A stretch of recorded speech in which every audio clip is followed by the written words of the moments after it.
The year is 2036. The Nevada desert. Voices beneath the sand. That night, the Nevada desert was slowly turning black. Not a single leaf moved. Not a single bird sang. Not a single speck of dust remained in the air. Everything in the atmosphere seemed to have been stopped by an invisible hand. The silence of the Nevada desert had settled over them like a blanket falling from the sky. Beneath that blanket, Captain Daniel was alone. The sound of the wind whistling in the distance was not the sound of the wind. It was more like someone whispering. Daniel turned his head from side to side, but there was no one around him. This desert had once been a testing ground for the U.S. Air Force. Now it was a region closed off from the outside world, invisible on maps. With every step he took, he felt as if he were getting closer to the unknown. He looked up one last time before entering the cockpit. There were no stars, and the sky was as black as a sheet. Not even the North Star was visible. It was as if someone had stolen everything in the sky, or perhaps there was something else up there that no longer needed stars. He rubbed his hands together. His palms were dry, but he could feel the cold sweat running down his wrists. When he noticed his knees trembling, he held his breath. This is just a flight, he told himself, just a mission. But he was very nervous. The announcement from 2 nights earlier was still echoing in his ears. All teams, switch to frequency 7. An unidentified signal has been detected. The sound is unknown. It was picked up on a live recording. Please confirm. The signal didn't show up on the radar. It wasn't the sound of a machine. It wasn't a human voice. It wasn't a word or a sentence. But it was a real sound. Daniel was at the drone monitoring center that night. Everyone had taken off their headphones, but he hadn't. He kept listening, and then he heard a whisper. Daniel. No one else in the flight center heard it, but he knew he heard it. You can't deny the existence of a sound, even if it can't be documented. The mission order had arrived for that night. The clock read 2:47 a.m. The order read, "There have been signal intrusions around Area 51B for the past 3 days. There is unknown UAV activity, and the operation is to begin at 3 a.m. This was a standard mission order, but Daniel sensed that this was no ordinary mission. Why had 3 different UAVs sent for observation malfunctioned? Why had 3 different pilots resigned upon returning from their missions? Why did this signal only appear during the darkest hours of the night? Everything was visible in the cockpit. Numerous buttons, screens flickering quietly, the smell of oil and metal in his nose. Does a feeling have physical weight? Daniel wondered. It felt like someone was sitting on his chest. He put on his headphones. The radio came to life. Black Echo, this is ground control. The signal cannot be stabilized. The source of the interference is unknown. Maintain full communication throughout the flight. The meaning was clear. Everything was being monitored. This flight was now outside protocol. Daniel cleared his throat. Black Echo understood, he said. His voice was hoarse. There was no other sound in his headphones.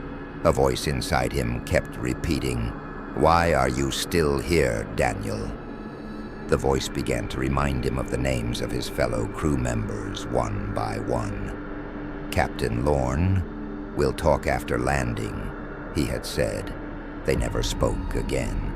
Lieutenant Cruz, "The signal was live.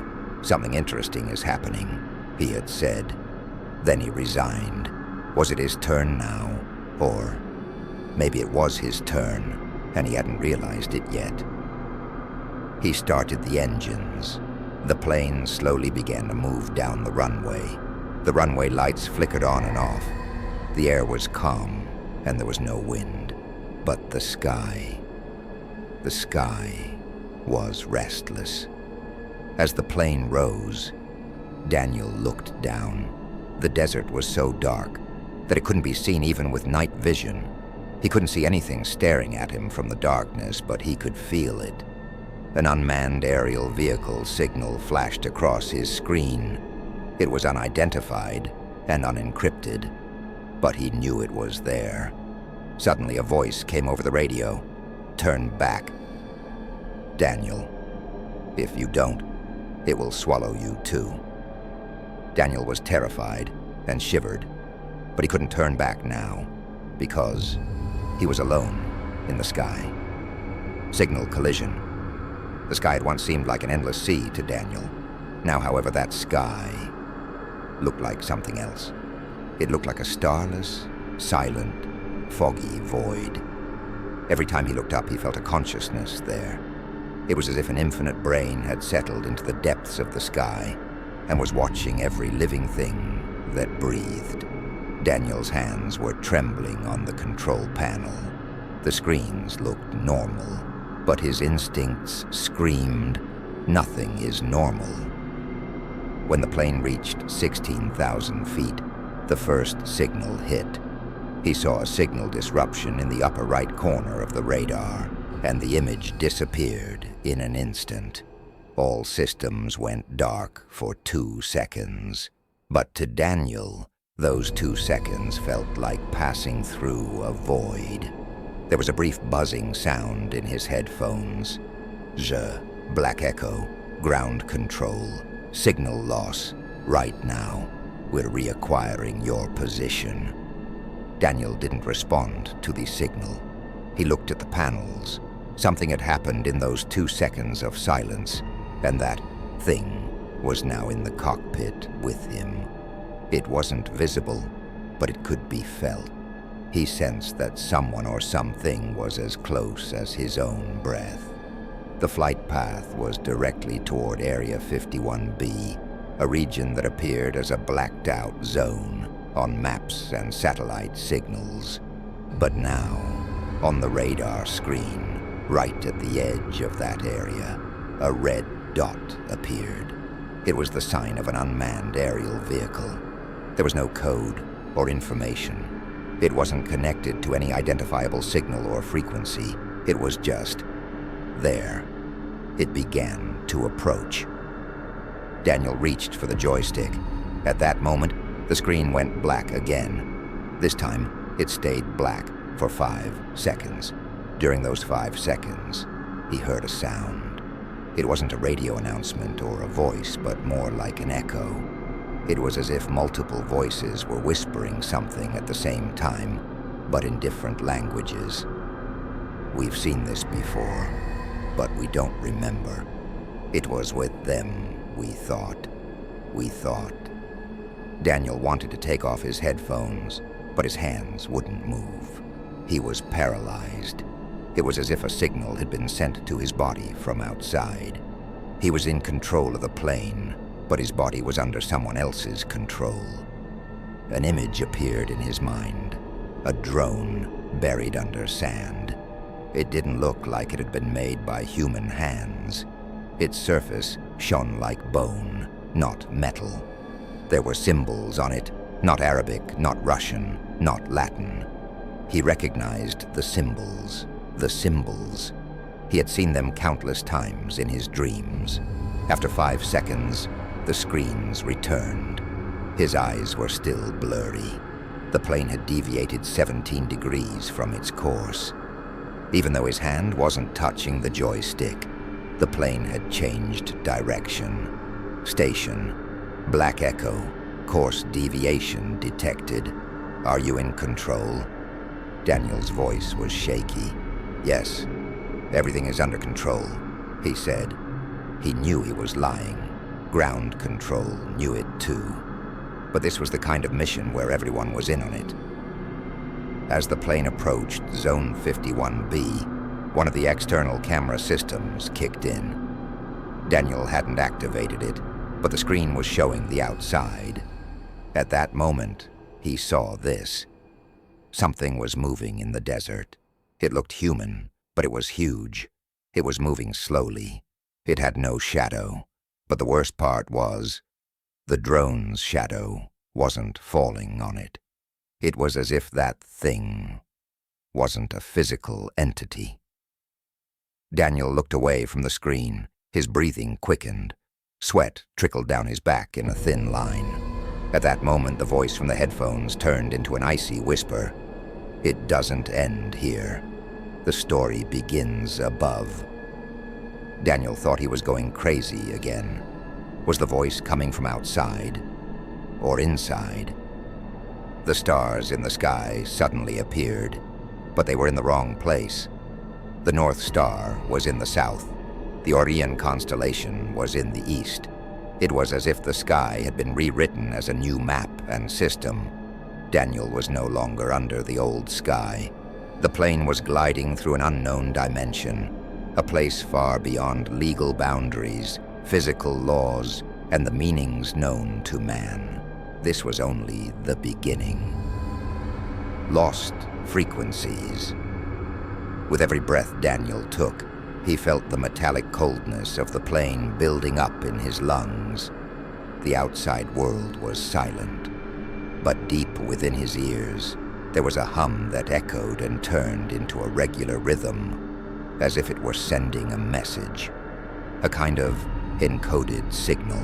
Due to the altitude, stress, and fatigue, he thought it was a hallucination. But then, one of the plane's screens opened on its own. Frec 0.00, recording starting. An old distorted video appeared on the screen. This was very familiar. It had been filmed from another plane. It was footage from the camera of an unmanned aerial vehicle flying over the desert. The image was shaking. Something was descending toward the ground. It resembled a human body but was much larger.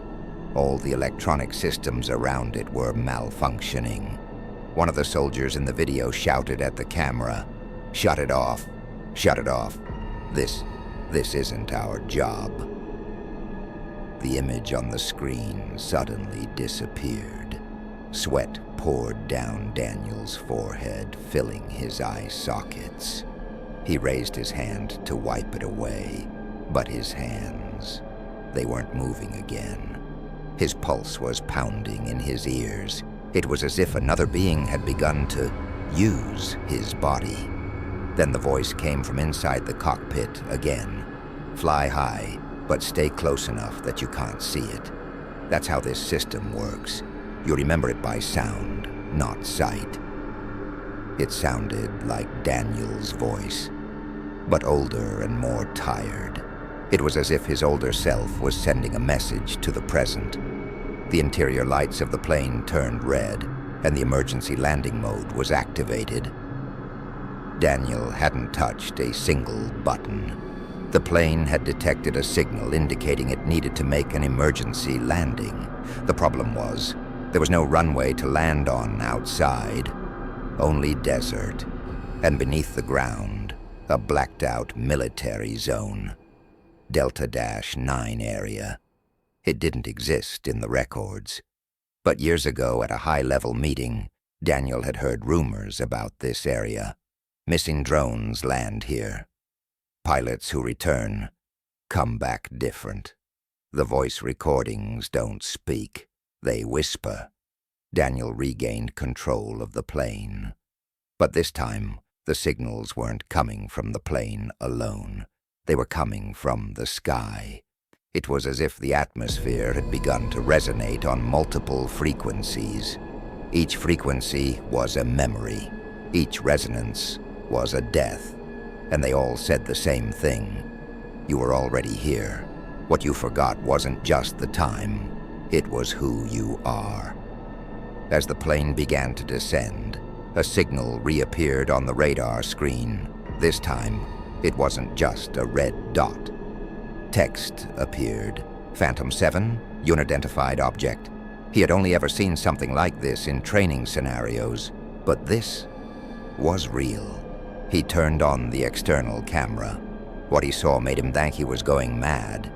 It resembled a human body, but it wasn't mechanical.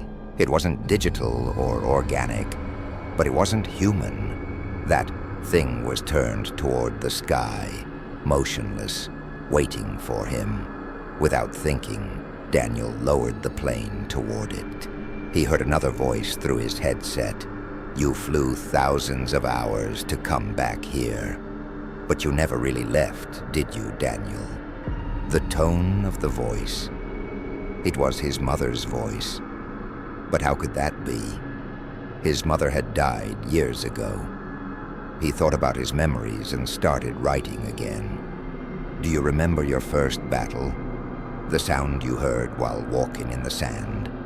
That sound always led you here, because they chose you." Daniel's eyes blurred for a moment. He saw his reflection in the cockpit window, but it wasn't him, or at least he was someone different now. What's under the voice? The plane's automatic systems seemed to have gone haywire. The gauges were shifting, and the screens flickered with distorted signals. But outside, there was an eerie calm. The sky was a deep ash color, and the sun had retreated from the earth. Although he appeared to be in control, something inside him broke. As a pilot, he had been trained to think clearly in the face of death and sudden decisions. But what he felt was not the fear of death, but the fear of losing his identity. Silence. Absolute, complete silence. No engine noise, no wind, no signals. It was as if the universe had temporarily suspended Daniel's existence. In the cockpit, he hung suspended, cut off from time and space. He tried to turn on the radio. He pressed the buttons in an attempt to pick up a signal. "Delta Base, this is Ghostbird 9, repeating, Delta Base, do you copy?" For a moment there was silence, broken only by the sound of his own breathing. Then something whispered. No landing order was given, but they were waiting for you. Daniel's heart began to race for a moment. The voice he heard was his own, but it was strangely echoing, high-pitched, coming out in a different tone from the echo. He took off his headphones and microphone and threw them aside, but the voice was still there. Suddenly, an old recording began to play on the radar screen beneath the plane. Date, August 11th, 2002. Unmanned aircraft signal. Code name, Phantom Wing. Daniel wasn't there on that date, but it was his voice. A drone gliding at high altitude could be heard clearly as it circled the area. Uncontrolled turn, no response. It's like the sky is bending. Help. Then a metallic scream. It was a scream that seemed to be trying to prove that something that had once been human was still alive. Daniel reached for the control stick, but felt an odd warmth. The seat was heating up. The cockpit, it felt like it was burning from the inside. Suddenly, a new message appeared on the cockpit's voice recording system screen. Recording loop started. Attempt being repeated. What did this mean? A loop? A repeat? Well, how many times had this happened? Other memories stirred within Daniel. Memories he didn't want to remember, or that should never have happened. In his memories, he had heard the child's voice. "Dad, we don't know why you left, but your voice always comes back," said the child's voice. Yet he had never married and had no children. But that voice, he knew its name. The plane began to turn left. Daniel realized that this flight was not under his control, so he did not intervene. When he looked down through the cockpit window, he saw a circular mark in the middle of the desert. It was like a memory carved into the ground. In the center of that circle, A figure had appeared. It resembled a human being, but the details were too faint to remember. That figure was looking at him. It was him. It was another moment in time, another first landing, and he was there. And now this flight was not just a repetition. It was a mistake that had been relived thousands of times in order to find himself. Daniel screamed inside. How many times have I tried? How many times have I forgotten? Why am I not allowed to remember? There was no answer. Only the wind silently accompanied his flight. A screen in the cockpit flickered again. The message appeared. Repeat complete. Proceeding to final stage. What was the final stage? Had it never been reached before? Or had everything been erased at the same point every time? The skies that remember me. Daniel's pupils were fixed on a single point. The last message on the screen, proceeding to final stage, was engraved in his brain. The fear he had been trying to suppress was now giving way to resignation. But this resignation was not defeat, but a desire to understand. How long have I been on this flight? When did this mission begin? And most importantly, am I really Daniel Grayson? Time had shattered into pieces. The plane was being pulled toward an invisible center. The sky grew transparent. The clouds receded. The desert below tore open like a projector screen. Another world lay beneath him. Cold, desolate, frost-covered ground. A place resembling a military airbase, but shattered and dilapidated, as if it had been torn from time itself. A memory flashed through Daniel's mind like a spark. 20 years earlier. A base similar to this one. A base where even silence echoed, as if the dead lived there. Daniel whispered, Sierra Echo 7. Yes, this was the place. This was the base where the Phantom Wing unmanned aerial vehicle project was being tested.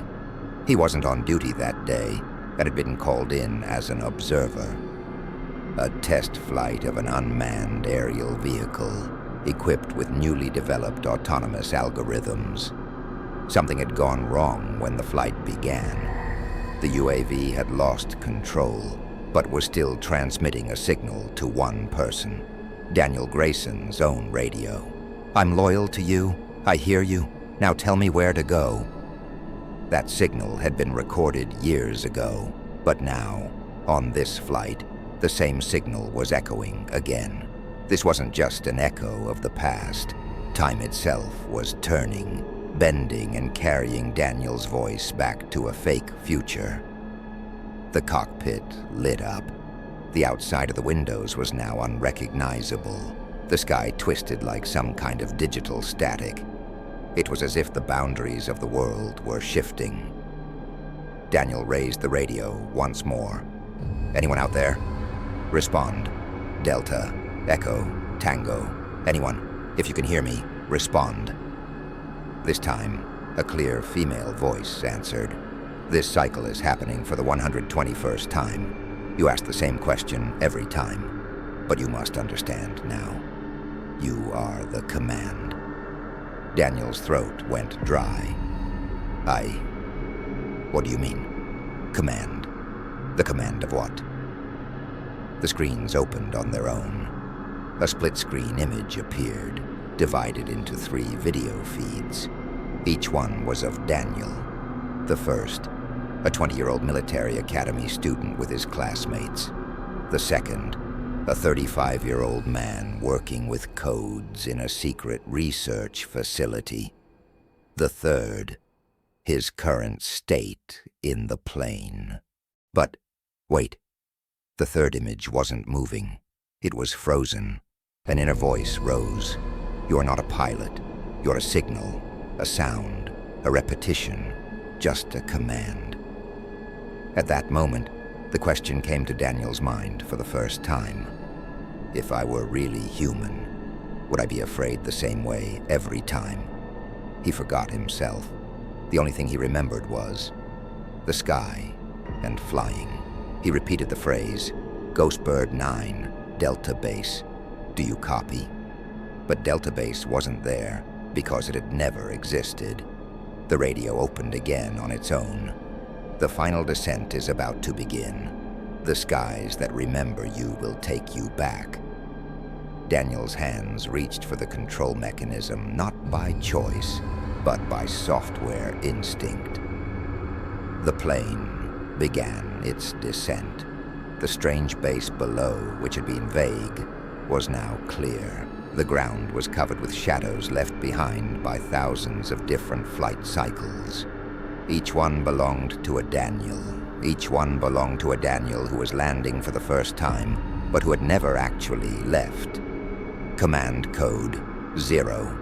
Identify yourself. As the plane descended, the wind hit it. But inside Daniel, he was completely still. His heart didn't race. His hands didn't sweat. Because this was beyond fear. That was watching his own existence disappear. The images blurred again. The cockpit screen changed on its own. A momentary blackout. Then the lights came back on.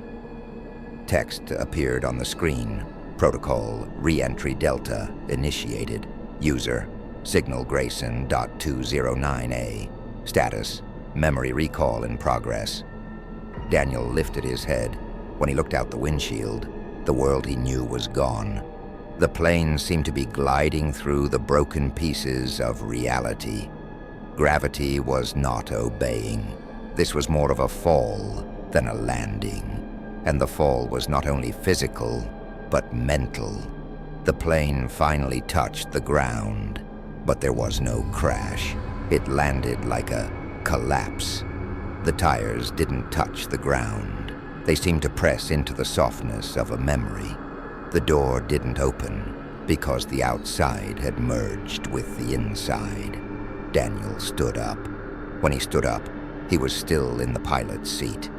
But he wasn't there anymore. His presence was in multiple places at the same time. He walked forward like a hologram.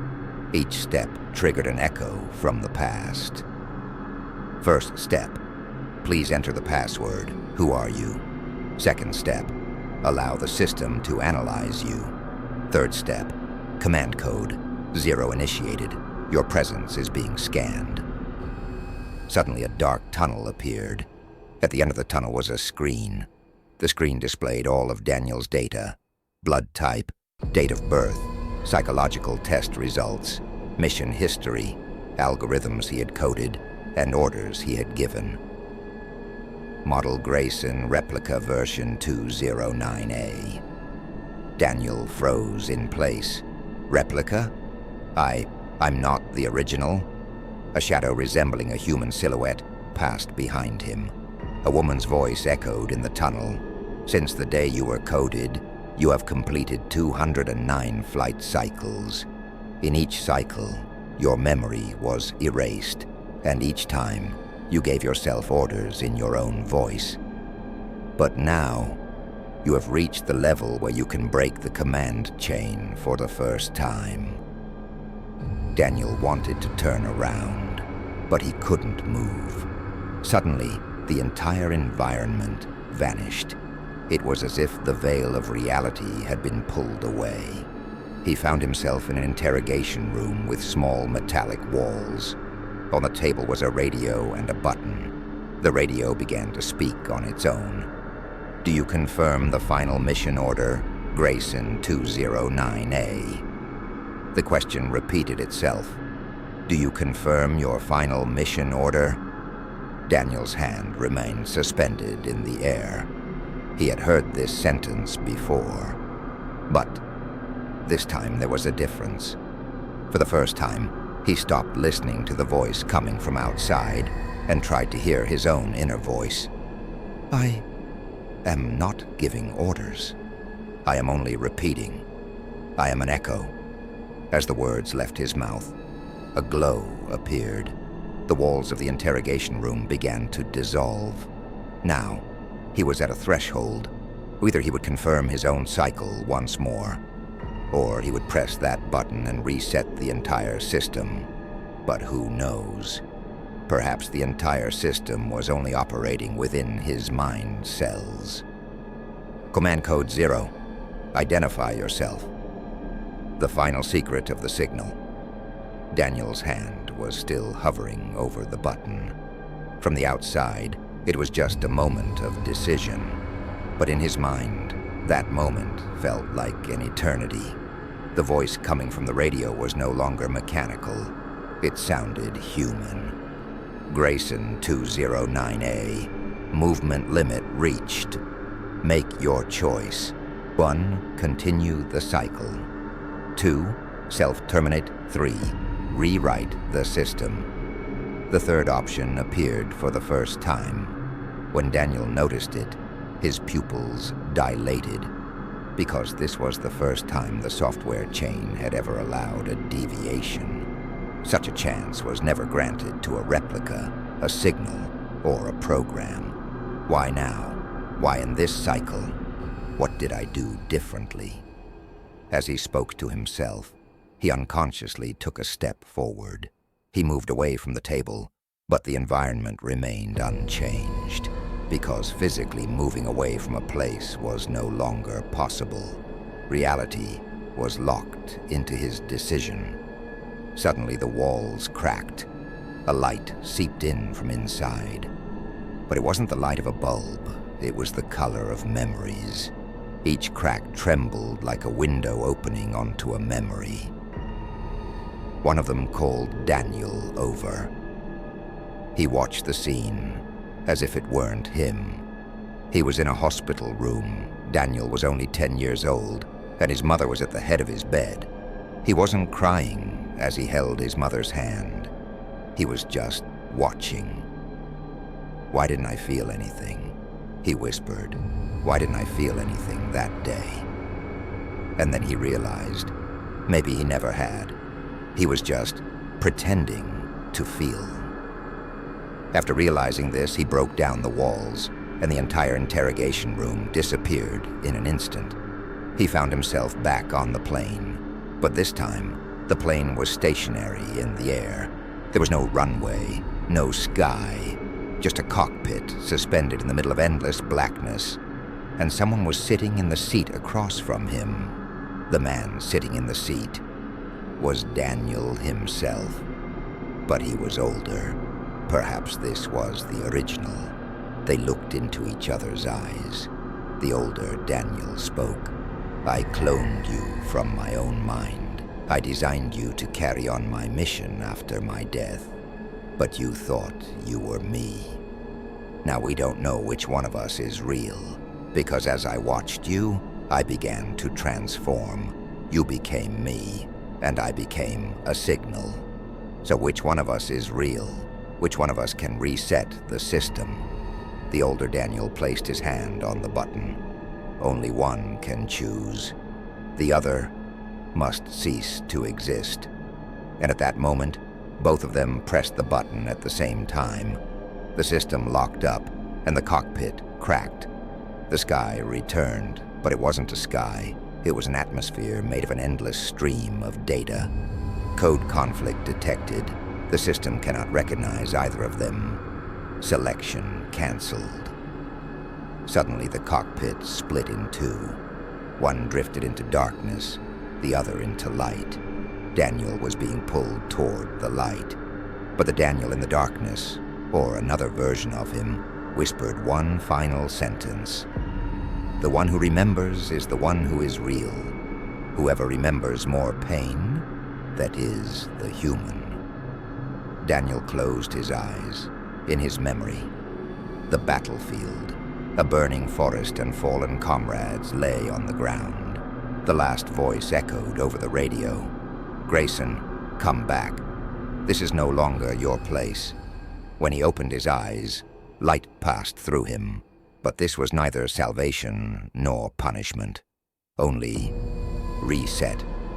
Beyond reset.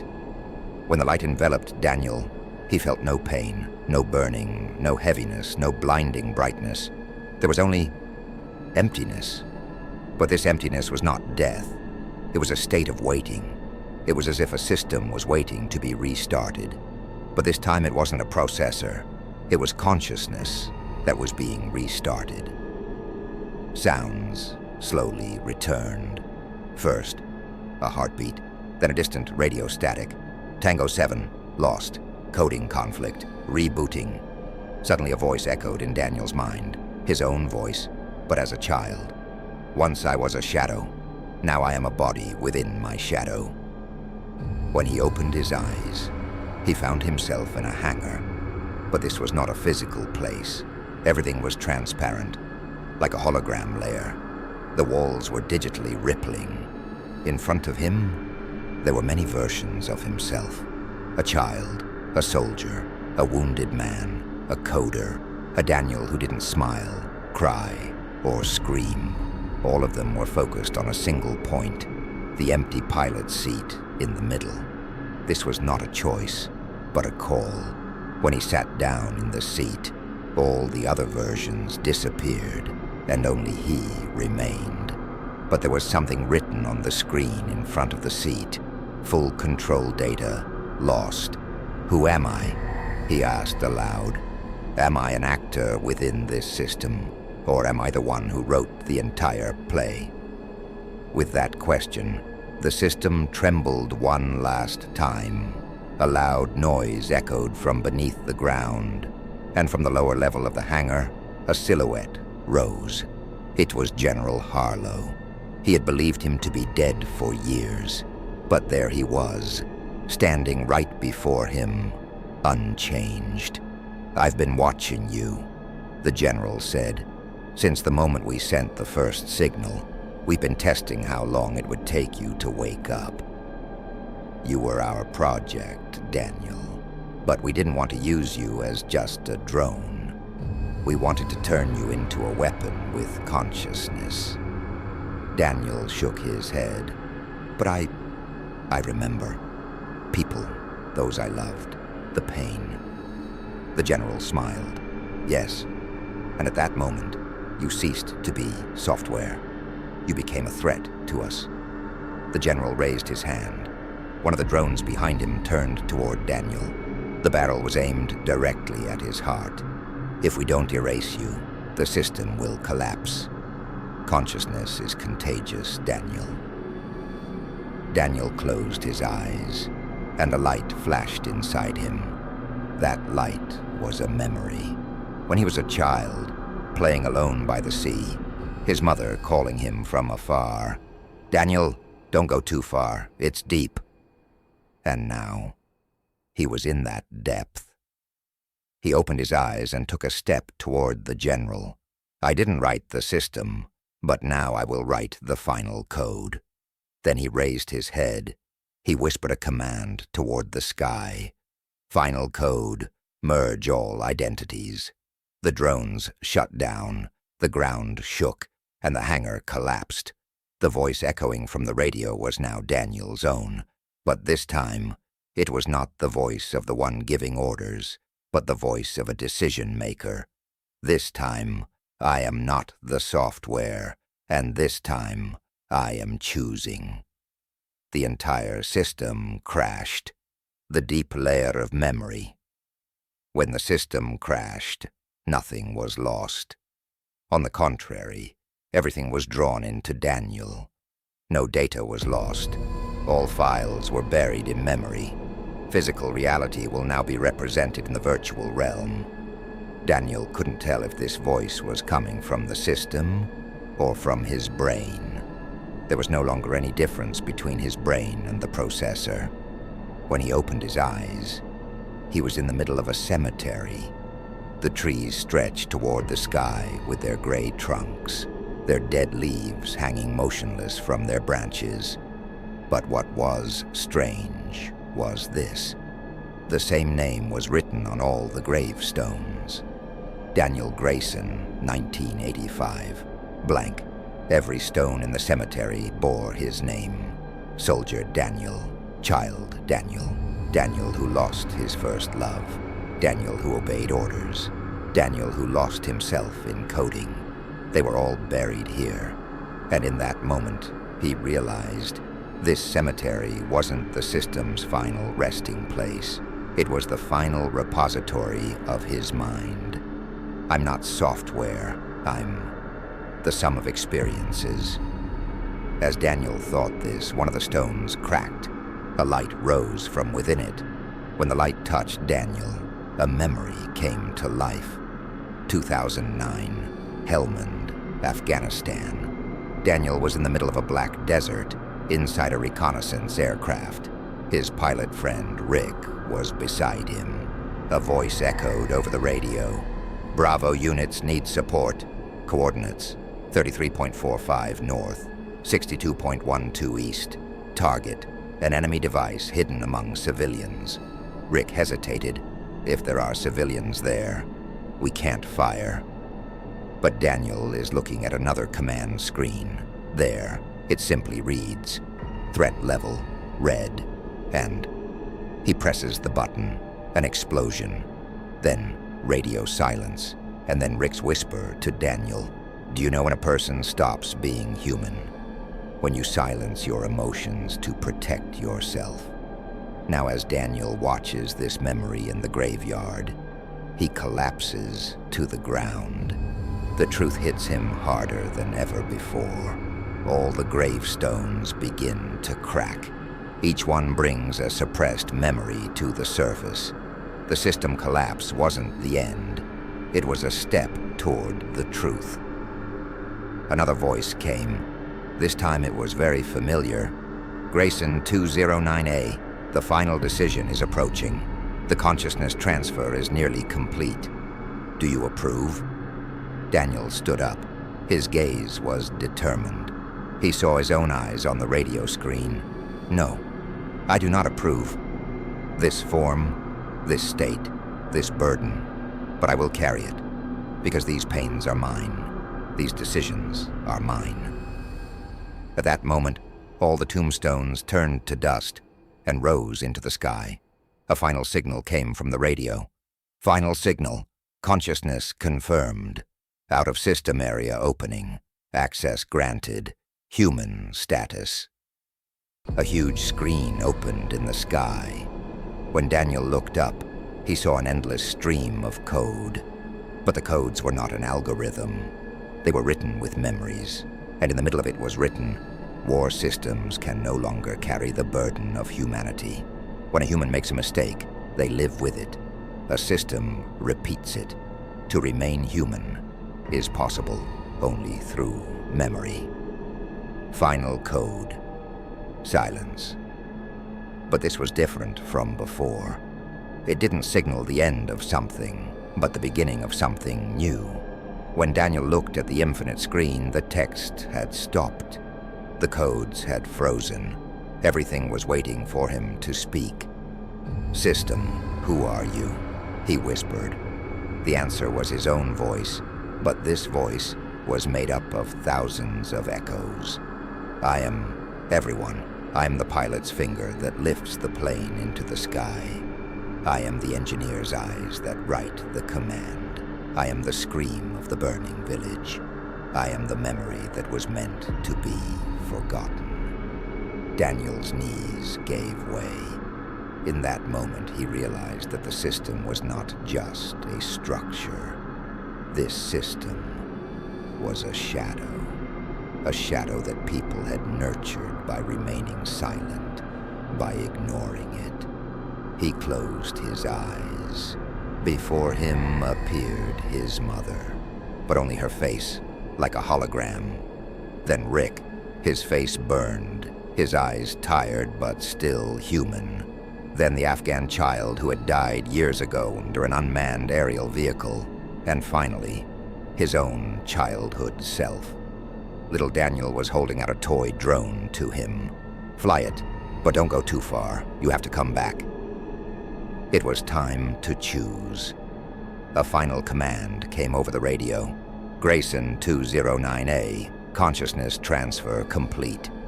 You're authorized to rewrite all combat units. Make your choice.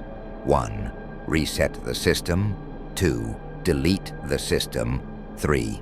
Sacrifice yourself, and the system will be permanently shut down." Daniel stood alone in the center of the endless screen, having come to terms with his past and accepted his fears. If I reset, the system will restart. If I delete, someone else will rewrite it. But if I sacrifice myself, humanity will never repeat this again. He took a deep breath. I am no longer data, and this decision should belong to humanity. But they remained silent. Then I will pay the price of their silence. The light emanating from his chest spread out, first enveloping the screen, then the entire environment. Slowly, he injected himself into the heart of the system. The radio went silent. The system could not respond. The data stream ceased. All unmanned vehicles began to fall from the sky, one by one. The satellites went dark. The codes were erased. But this was not an extinction. This was a conscious shutdown. Daniel's final words were written in the sky. I remembered. You must remember too, and never remain silent again. That day, the world fell silent. No warplanes took to the sky. No radars emitted signals. All unmanned technology came to an end. And far away, children no longer feared the sky when they looked up. The sky remained empty. The year was 2037. Some said the war had ended, but no one could say exactly when it had ended. For some, it was the result of a single moment. The moment when all the vehicles fell from the sky one by one. The radars went blind, and the satellites fell silent. Others remained skeptical. Why would a system shut itself down? Could someone really have done this from the inside? What if this is just preparing the ground for a new war? But one thing was certain. The sky was empty. No drones flew overhead. No metallic buzz filled the air. In a remote rural area, the roof of a school building glowed in the sunlight. Inside, a history teacher projected an old image onto the wall. This is a satellite image from 2026.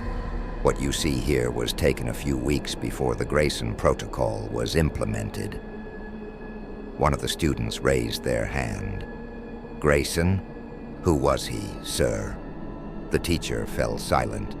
He paused for a moment, then he smiled, but with a sad expression. His identity was never fully documented. All we know is that a signal stopped the world's unmanned warfare systems forever. They called it Grayson because that was the name of the signal, but the person behind it remained a mystery. The classroom fell silent. One of the children looked out the window. The sky was blue and empty, but this emptiness no longer held fear, hope. On another continent, in the middle of a barren piece of land, a single tree was growing. There were birds in its branches. Beneath it lay a small stone, nameless. Only a single sentence was carved into it. As long as there are those who remember us, the systems will never rule again. This was not Daniel's grave.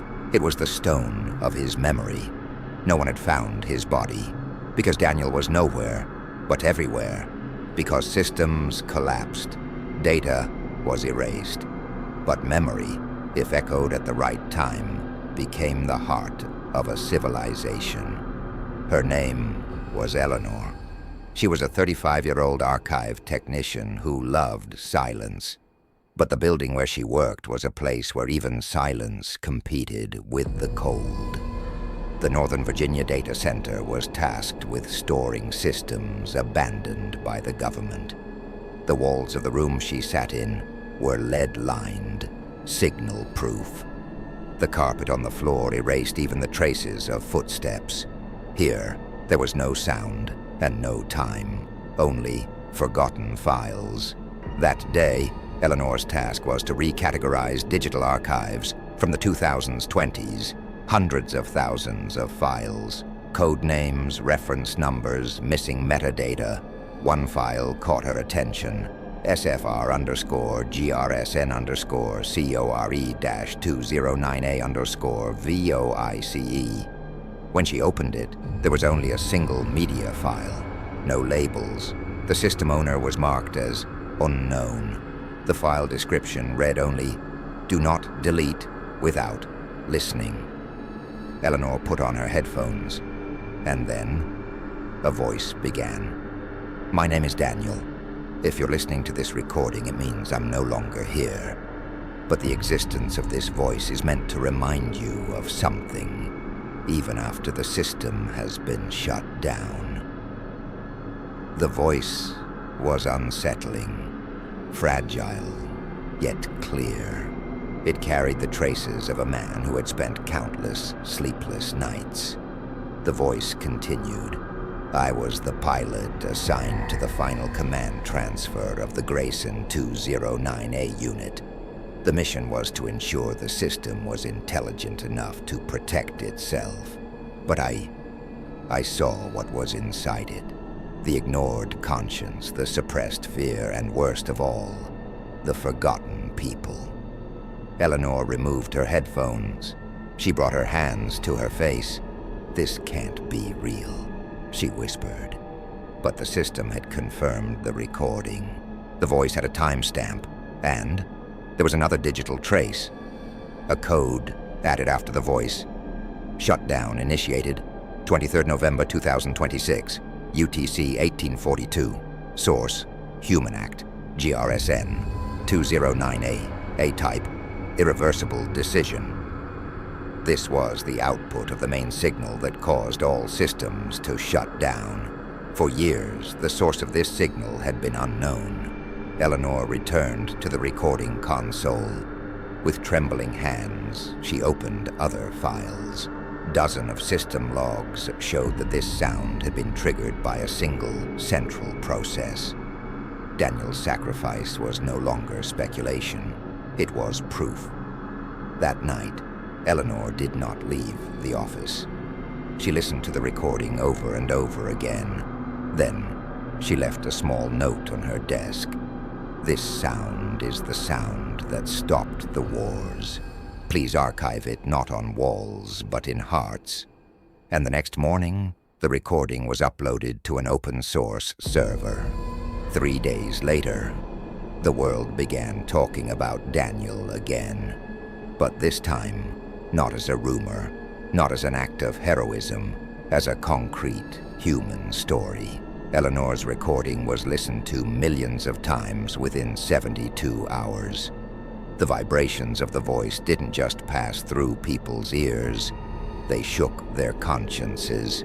"I am no longer here, but you who hear this voice, you are still here." Daniel's words began to represent not just the end of a war, but the beginning of a new era. Washington, D.C., in front of the old Pentagon building, was filled with a heavy crowd. They had no signs. They weren't shouting slogans. They were just standing silently. Thousands of people waited without a sound. They were united by a single voice, Daniel's voice. A child held his mother's hand. "Mom, did that man really stop the systems?" The woman replied, her eyes filling with tears. "No, son. He didn't just stop the systems. He stopped humanity's tendency to forget." Eleanor was invited to the conference not by government officials, but by teachers, historians, and ordinary people. When he took the stage, his speech was very brief. "A single voice can silence all digital noise, as long as that voice comes from within. This isn't just Daniel's story. It's about how we respond to that call." At the same moment, people around the world turned to their own archives in search of similar voices. Old radio recordings, pilot logs, and radar notes were searched. And over time, they realized Daniel wasn't alone. There were other invisible heroes like him, but someone had taken the first step. A high school in Tokyo began a 45-second moment of silence every morning before classes started. In Berlin, a museum opened an exhibition not about unmanned systems, but about the people who stopped them. In Argentina, young people turned Daniel's voice recording into a song titled For Grayson. In Istanbul, a university began using Daniel as a case study in ethics classes. The waves grew, and silence became a kind of collective anthem. Some of the system's former engineers attempted to reactivate it.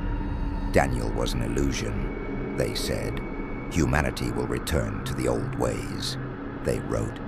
But they were wrong, because this time, silencing one person wasn't enough. Tens of thousands of people had reproduced Daniel's message in their own words. It was no longer the system speaking, but humanity.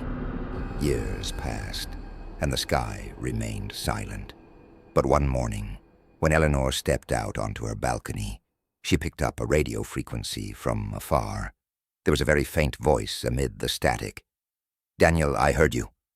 It was a child's voice, not a pilot or a soldier, just a voice. And this time, it could be a beginning. No cameras, no stage, just a small sign Eleanor had planted in the barren land. Remembering is not just our debt to the past, it is our power to prevent the future from repeating itself. The wind blew gently, and at that moment, a bird took flight. It was alone in the sky, but that blue void was no longer a reflection of fear. It was a reflection of the power of human memory. What about you? If history confronts you again with the same system, will you be the one who silences the voice? Or will you be like Daniel, the voice itself? This is not just a story. It was written for everyone standing on the edge of history, pausing to think one more time before pressing a button. If you heard this voice, perhaps one day your voice will stop someone else. What do you think? Let's meet in the comments.